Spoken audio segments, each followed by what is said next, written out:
Hey everybody and welcome back to the channel. So, as we kick off Battlefield 5 with some glorious Churchill Mark 7 tank combat, let me quickly explain what this video is all about if you missed the update I did last month.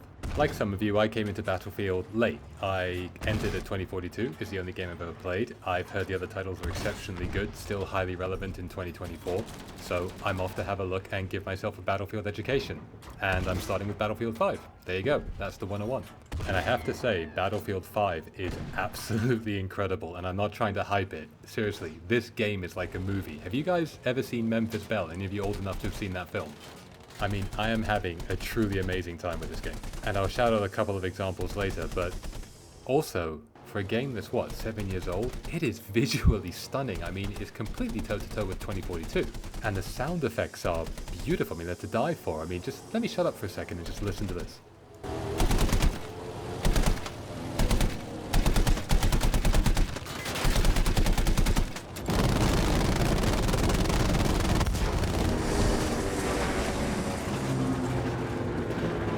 The pop of the engine exploding, the whine of the plane diving, the smoke, and you get to follow it in and watch it crash. Absolutely beautiful.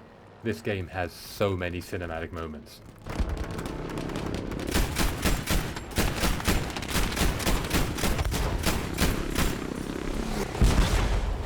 Talking of cinematic moments, there were times I thought we were playing Helldivers actually. Unleashing democracy.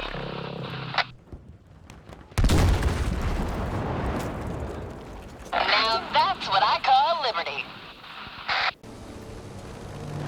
Delivering payload.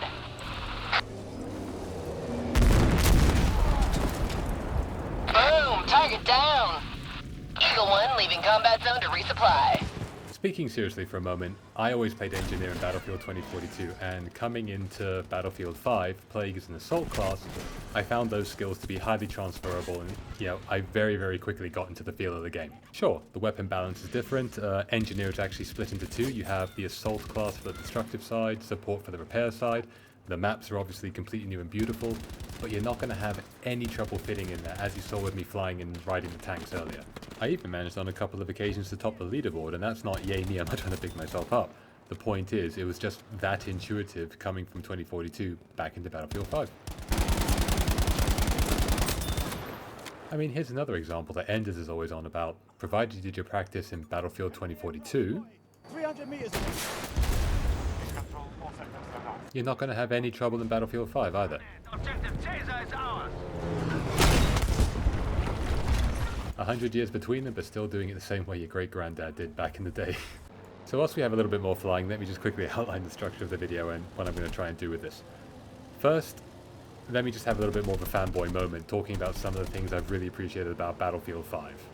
If you came in at 2042 like me, I think some of this is going to resonate. But for the rest of the video, I'd really like to focus on tank gameplay and the assault infantry class, because these are the two aspects of the game that are actually closest to my heart from 2042. So let's start with the first point that really struck me, and let's take the visually beautiful act of dive bombing as an example.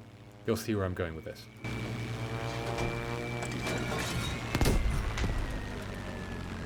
Brilliant fun, but what's the big deal, I hear you ask? Well, here's the thing.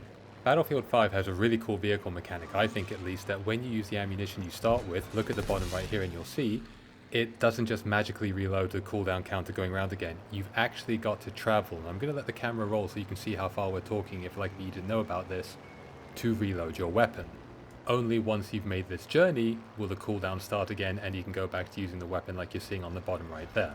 And that just got me thinking about how vehicles like the Nightbird in 2042 could have been, my opinion, so much fairer if they had this limiter on them.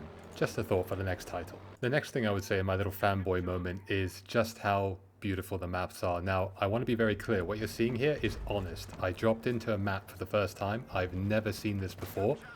And when I saw how just visually beautiful this opening checkpoint area is, I actually just stopped to look around. I mean, not only from a map design gameplay point of view does this look absolutely amazing, but visually, god damn. This is some absolutely beautiful map work. I mean, I haven't seen anything like it. And I mean, the beauty just continued. Even getting shot in this game is beautiful. So rather than just falling down and having convulsions like you do in 2042, on this one, you get these beautiful sound effects, this tunnel vision, you get to reach out to people, and the revive animation, just look at it.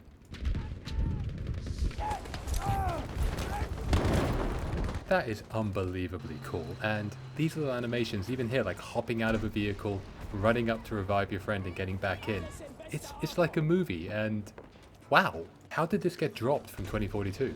It adds so much to the gameplay. Even little things like this add to the atmosphere. Just a little roll when you drop from height. And look how beautiful bailing out of a burning aircraft is. Even when you're losing, the game feels cool.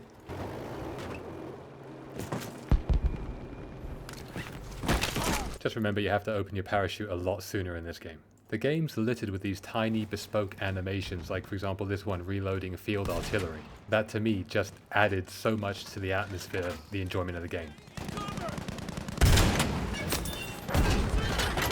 But even beyond simple animations and touches like that, you also have mechanics. For example, being able to go prone on your back.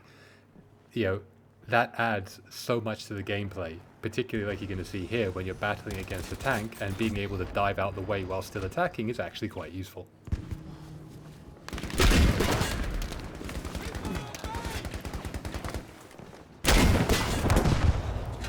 They also capture beautifully the lack of airbags and seatbelts in 1942. In addition to these little touches around the animations, etc., also the soundtrack in this game is absolutely stunning. I mean, just listen to this. The first time I spawned in as the British.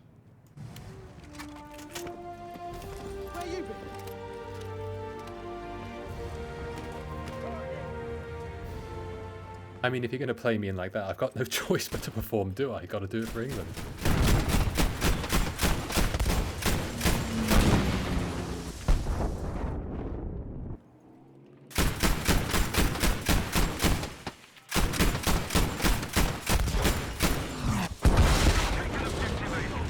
One thing I will say though, Ender's comment that 2042 has the best anti-air, no, it doesn't. The AA guns in BF5 are absolutely savage. I mean, the C-Rams and the Wildcats, or anything you care to name, are an absolute joke compared to them. But I have begun my journey of learning how to take them out.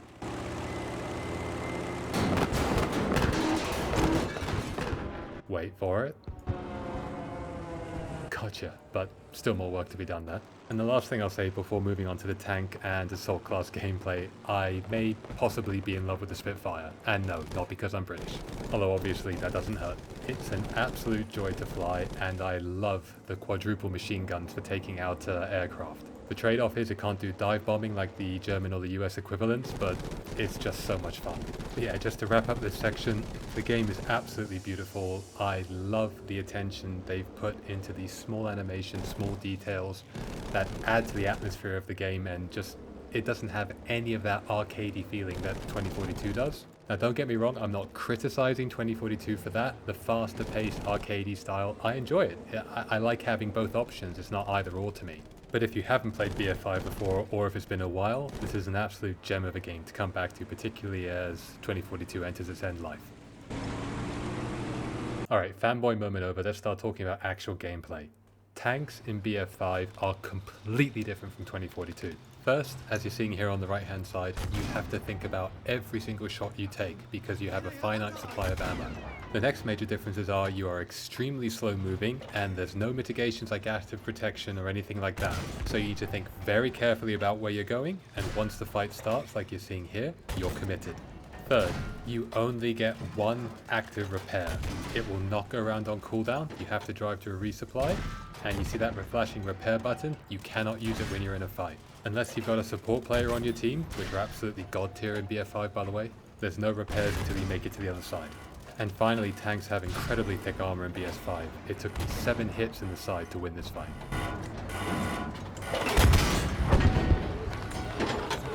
The key message I think I would put down is that in BF5 you have to first be incredibly deliberate about where you're going because of the speed of your vehicle. It's going to take you a long time to get there. And second, advance slowly, because if you make a mistake and drive into the open and get overpowered, you're not going to be able to get away. Especially if you gave a side angle to your opponent. We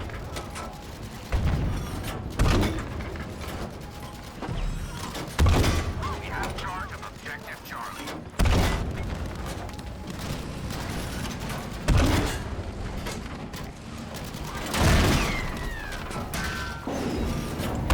make sure my front's facing him for better armor.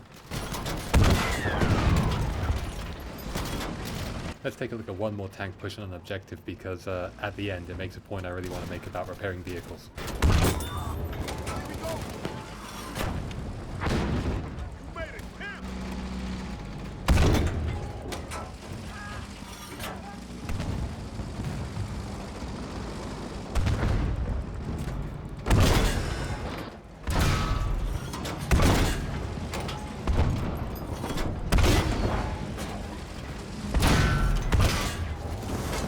So the only time you can really repair your vehicle is when the fighting stops, and you can see there I'm holding down X. I'm not able to use my weapon this time, shouldn't really be moving around. You only have a limited number of repairs, so you really need to look after your vehicle and plan carefully. Driving through the Rhineland like it's a sunny afternoon will just get you wasted.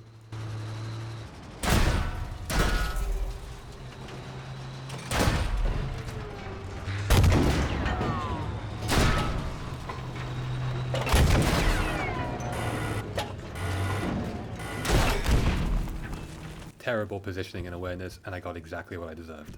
The last thing I just say to any 2042 player who's coming back in time like I am is that the projectiles on the tank have far more aggressive drop in BF5 than they do in 2042, which has the natural consequence of making long shots that much more difficult to hit. Haven't been able to confirm this yet, but I also think you get quite a damage drop off with long range shots too.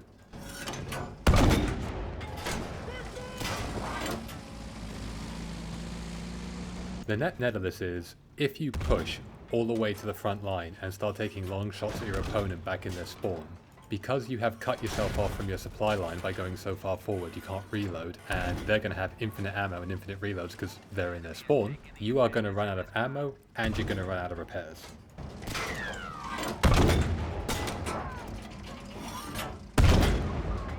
So fun as that was, I'm now out of tank rounds and frankly completely useless for the next few minutes. But this gives rise to another really cool mechanic in BF5. Certain objectives on the map not only give you an additional spawn point for the tank, but actually an additional tank for your team. So capturing them becomes really important. Now this Tiger is going to be really useful because the bridge objective we want to capture has field artillery on it.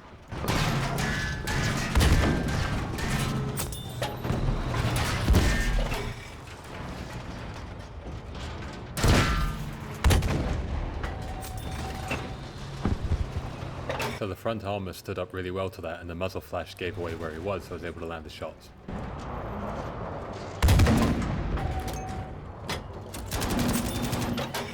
All looking good till the other team spawned in and took control of the field artillery again.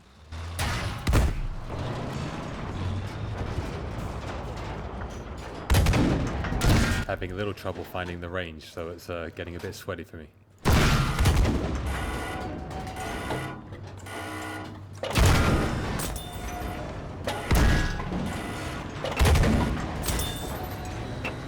Just managed to take out the crew before the end of the round. But yeah, that's a really important mechanic to keep in mind, and I'm not going to dwell on it in this video, but it also counts for aircraft. So if you capture an airfield like you're seeing here, you have an additional spawn location and an additional aircraft at your disposal. So it's a whole new dimension to the game that 2042 never had, and I think it's brilliant. I'd really like to see more of these strategic objectives being used in a future Battlefield title. But yeah, to wrap up this tank section, basically they are god tier in terms of the impact they have on the game compared to 2042. If one of these things is rolling on the objective and you don't have the hardware to meet it, or a very dedicated anti-tank crew, you're not going to win. There's no McKay grappling hook ziplining in with 3 C5 to rescue you, and I think that's a cool change of pace. So all that said, how do you kill the bloody things? Well, here's how you don't do it. In my experience to date, going solo tank hunter like I used to in 2042 doesn't work. You just simply don't have the firepower to take them down, even if you land every single shot in their weak point.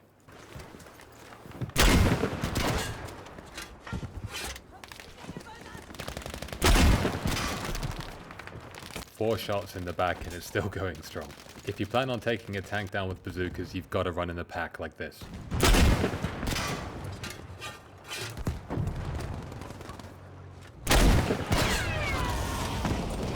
Even better is if you can shadow one of your own vehicles to give additional firepower to help out.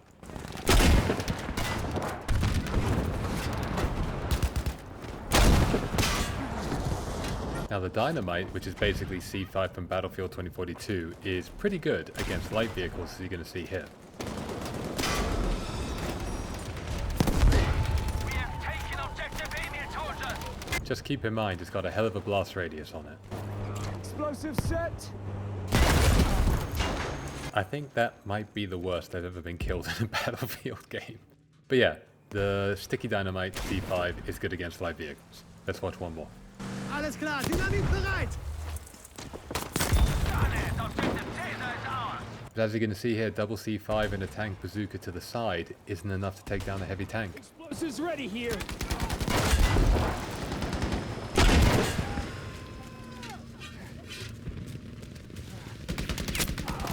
But fear not, my fellow tank hunters, because we have a weapon in this fight, even against the worst heavy fire-breathing tanks. Yes, there are tanks with flamethrowers in this game that can help us out. It's called the lunge mine, and it's basically an AT mine on the end of a stick. Check it out.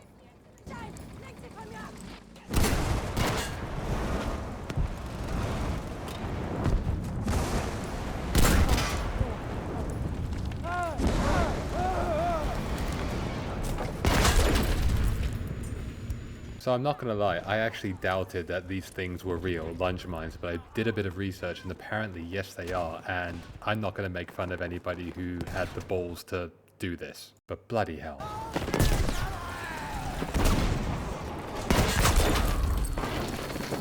Gameplay wise, aside from being incredibly fun, if you can hit the tank in the side or even better in the back, they're incredibly powerful and you can actually take a tank out. But if you're coming in from behind, just be careful, yeah?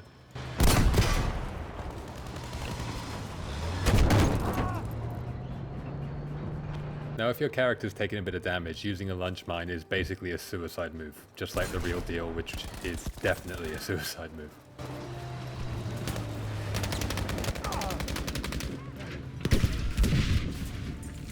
All that said, if you can make it to the tank without taking too much damage, you can actually survive a lunge mine.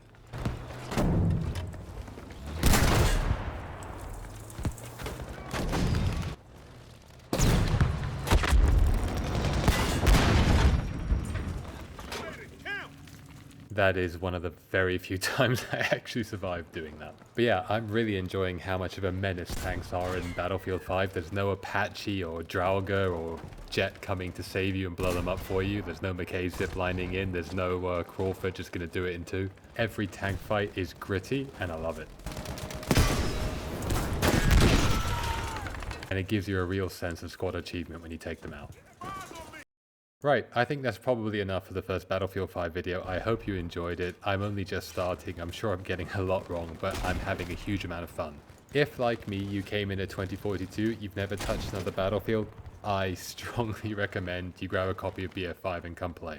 I'm definitely hooked. I am genuinely having a huge amount of fun with this game, and I'm still stunned at how visually impressive it is. The gameplay, the sound effects, the immersive atmosphere. It's beautiful. If anybody's in my part of the world, if they want to squad up, give me a shout. There's so many things I'd love to try on this game. I've got a dozen ideas already. I'd love to run with you guys, so let me know. Anyway, I shall outro you with a little bit of fun gameplay. Thank you very much for your time as always. Have a great weekend. Bye-bye. Catch you in the next one.